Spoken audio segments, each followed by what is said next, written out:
Poil de carotte a été tourné 2 fois par Julien Duvivier, en 1925, c'est la version que vous allez découvrir aujourd'hui, puis en 1932 avec Harry Bor. Et les 2 films sont également bouleversants. Lorsque la société marseillaise Fossea décide de produire un film inspiré du récit éponyme de Jules Renard, elle pense naturellement à Jacques Feder qui vient de réaliser l'année précédente Visage d'enfant, un autre drame de l'enfance. Feder, séduit par l'idée, écrira une première version qui ne verra jamais le jour. Reprenant le projet, les films Legrand, déjà producteur du Crinquebille de Jacques Feder, proposent ce roman, réputé infilmable, à Julien Duvivier, qui l'adaptera seul, ayant cependant scrupule à s'écarter du traitement de Feder. Tourné en été 1925 dans les Hautes-Alpes et non dans le Morvan où se situait l'action du roman de Jules Renard, le film sera présenté à la presse le 22 décembre 1925. Les critiques seront pour l'essentiel laudatifs, même si certains contestent les modifications que Duvivier apporte du point de vue cinématographique, comme la transposition du lieu de l'action, l'anecdote d'une amie vénale du frère Félix ou une narration beaucoup plus linéaire que celle du roman. Mais tous saluent la justesse et la force du drame de ce jeune enfant, interprété de façon magistrale par un quasi-inconnu de 12 ans, André Euzé, alors que le personnage du roman, lui, en a 16.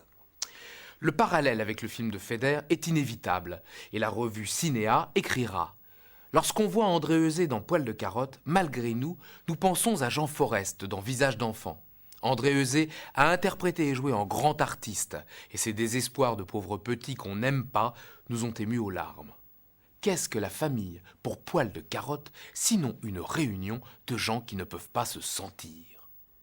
Mais ce qui donne force au film, c'est cette galerie de portraits. Ce sont les petits détails, les rictus, les visages, cet univers fait de non-dits et d'obsessions toujours tues, et dont les acteurs sont les monstres d'ignorance, de méchanceté ou de lâcheté que l'on voit à l'image. Aux côtés de Poil de carotte, Henri Cros est un monsieur Lepic magistral, et Charlotte Barbier, Madame Cros à la ville, interprète dans la démesure une mère qui pousserait plus d'un à des solutions ultimes.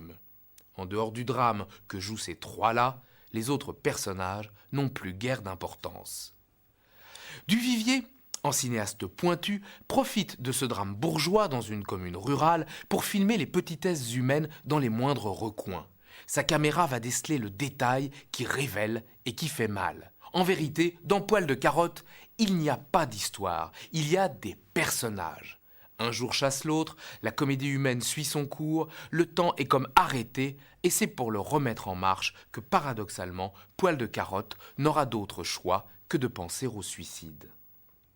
La copie que vous allez découvrir aujourd'hui est reconstruite à partir d'une sauvegarde effectuée par la Cinémathèque française en 1985, d'après le négatif original en début de décomposition, et de 2 éléments nitrates, dont l'un contenait encore les teintes de l'époque.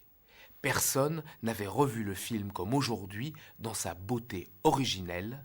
C'était lors de sa sortie nationale le 26 février 1926.